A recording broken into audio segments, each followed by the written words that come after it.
সকলকে জয় যিশু। এই পৃথিবীতে এরকম প্রচুর মানুষ আছে যারা বলে আমরা যীশু খ্রিস্টকে বিশ্বাস করব কেন, সে তো নিজেকেই নিজে বাঁচাতে পারেনি, আমরা তাহলে এরকম একজনকে ঈশ্বর বলে বিশ্বাস করব কেন? ঈশ্বর তো সর্বশক্তিমান, তাহলে তাকে যখন অতটা কষ্ট দিয়ে মারা হলো, তাকে ক্রুশে দেওয়া হলো, তার গায়ে থুতু দিয়েছে, তাকে ঘুষি দিয়েছে, সে যখন নিজেকে রক্ষা করতে পারেনি, সে তাহলে আমাদের মানুষকে কি করে বাঁচাবে? তাহলে আমরা এরকম একজনকে ঈশ্বর বলে মানব কেন? এই কথাটা এই পৃথিবীতে প্রচুর মানুষ কিন্তু বলেন। তাদেরকে এটা মাথায় রাখতে হবে, প্রভু যীশু খ্রিস্টকে কেউ কিন্তু জোর করে ক্রুশে দিতে পারেনি, বা তাকে জোর করে কিন্তু কেউ মারতে পারেনি। সে স্ব ইচ্ছায় নিজের প্রাণ আমাদের পাপের জন্য দিয়েছেন, এবং সে নিজের ইচ্ছাতেই ক্রুশের উপরে উঠেওছে। সে যদি চাইতো সেই মুহূর্তে এই পৃথিবী ছাড়কার করে দিতে পারতেন, তার হাতে কিন্তু এই ক্ষমতাও ছিল। তবুও সে অত যন্ত্রণা সহ্য করেছে আমাদের পাপের জন্য। কারণ আমরা যদি দেখি, এই পৃথিবী যখন ঈশ্বর সৃষ্টি করেন, তখন কিন্তু এই পৃথিবীর মানুষ প্রচুর পাপ করে এবং পাপের মধ্যে তারা ডুবে যায়। তখন কিন্তু ঈশ্বর জল প্লাবনের দ্বারা এই পুরো পৃথিবী ধ্বংস করে দেন। তখন খালি নোহের ফ্যামিলি বেঁচে ছিলেন, এবং তখন কিন্তু ঈশ্বর বলেছিলেন নোহকে, আমি এইভাবে এই মানুষকে আর কখনো ধ্বংস করব না, কারণ আমার সৃষ্টি ধ্বংস হোক আমি চাই না। এই কথাটা কিন্তু ঈশ্বর নিজেই নোহকে বলেছিলেন। এবং এই পৃথিবীর মানুষ এতটাই পাপে ডুবে আছে পারেননি। কারণ এই পৃথিবীর মানুষ কি করতে পারে যে ঈশ্বরের সামনে পবিত্র হবেন? কারণ ঈশ্বরের বিচার তো ন্যায্য। কারণ বাইবেলে লেখা আছে, কেউ পবিত্র না হলে স্বর্গরাজ্যে প্রবেশ করতে পারে না।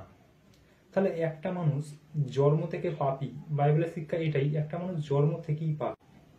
তাহলে একটা মানুষ যখন পাপ নিয়ে জন্মাচ্ছে, সে পৃথিবীতে বেঁচে থাকতে, বড় হতে হতে আরো কত পাপ করে ফেলছে, তাহলে সে ঈশ্বরের সামনে পবিত্র হবেন কি করে?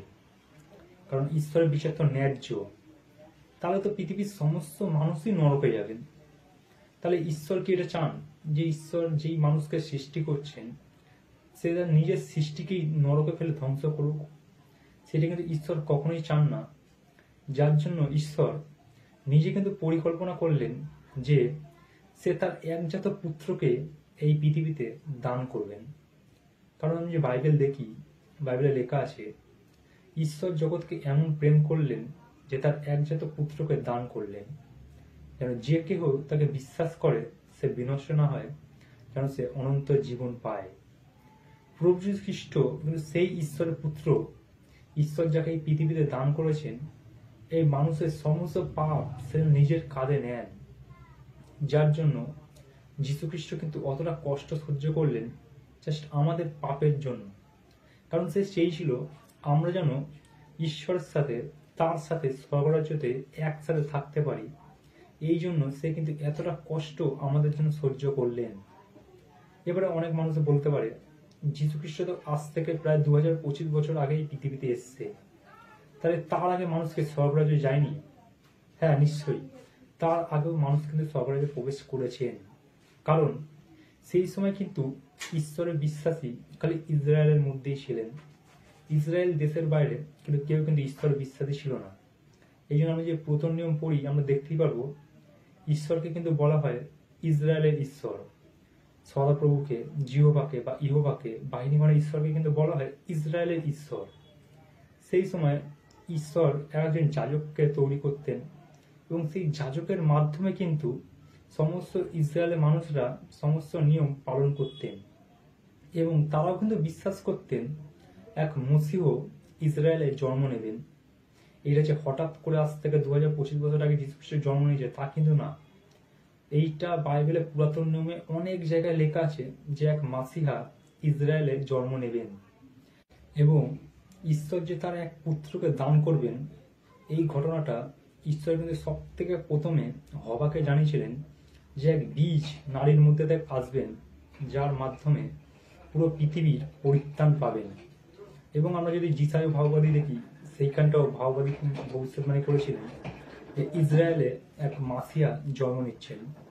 এবং আমরা যদি পুরাতন নিয়মের শেষ পুস্তকটা দেখি, মালাকি, আমরা সেখানেও দেখতে পারবো যীশু খ্রিস্ট জন্মানোর কথা সেইখানটাও কিন্তু বলেছে। এইসব ভাওবাদীরা ভবিষ্যৎবাণী কিন্তু একদিন দুদিন পরে পরে করেনি, এইটা কয়েকশো বছর পরে পরে ঈশ্বর ইসরায়েলের মানুষকে জানিয়েছেন যে এক মুক্তিদাতা ইসরায়েলে জন্ম নেবেন। এবং যীশুখ্রিস্ট কিন্তু এই জন্য এই পৃথিবীতে সে এতটা কষ্ট ভোগ করলেন, আমরা যেন ঈশ্বরের সাথে থাকতে পারি, আমরা যেন ঈশ্বরের সন্তান হতে পারি। বাইবেল আমাদেরকে শিক্ষা দেয়, আমরা যারা যীশুখ্রিস্টকে একমাত্র মুক্তিদাতা হিসেবে বিশ্বাস করি, আমরা সকলেই ঈশ্বরের সন্তান। এই জন্য কিন্তু যীশুখ্রিস্ট এই পৃথিবীতে এতটা কষ্ট করলেন, এতটা অপমান সহ্য করলেন, সে তার নিজের গায়ে থুতু নিলেন, সমস্ত কিছু ভোগ করলেন, সিফ আমরা যেন স্বর্গে প্রবেশ করতে পারি। আমরা যেন এই কথাটা কখনোই না ভাবি এই পৃথিবীর মানুষ নিজেদের ক্ষমতায় যীশুখ্রিস্টকে ক্রুশে দিয়েছে, বা নিজেদের ক্ষমতা দেখানোর জন্য যীশুখ্রিস্ট ক্রুশে দিয়েছে, যীশুখ্রিস্ট কিছুই করতে পারেনি। তা কিন্তু না, ঈশ্বর নিজেই ভবিষ্যৎবাণী করেছিলেন মানবপুত্র জন্মাবেন এবং তাকে ক্রুশেও দেওয়া হবে। কারণ সমস্ত কিছুই হয়েছে ঈশ্বরের পরিকল্পনা অনুযায়ী, এবং যীশুখ্রিস্ট নিজেই স্ব ইচ্ছায় মানুষের কাছে ধরা দিয়েছেন এবং সমস্ত মানুষ তাকে অপমান করেছেন, তাকে ক্রুশে দিয়েছেন, তাকে মেরেও ফেলা হয়েছে, এবং তৃতীয় দিবসে তিনি কিন্তু আবার জীবিত হয়ে দেখিয়েছেন সেই একমাত্র ঈশ্বর যিনি এই পৃথিবীর সৃষ্টিকর্তা। এবং আমরা সকলে যদি তাকে বিশ্বাস করি, আমরা কিন্তু স্বর্গরাজ্যে প্রবেশ করবই। তাকে কোনো মানুষ জোর করে কোনো কিছু করতে পারে না, বা জোর করে তাকে ক্রুশে দেয়নি। সে স্ব ইচ্ছায় এতটা কষ্ট ভোগ করেছে, খালি আমরা যেন ঈশ্বরের সাথে একসাথে থাকতে পারি। জয় যিশু।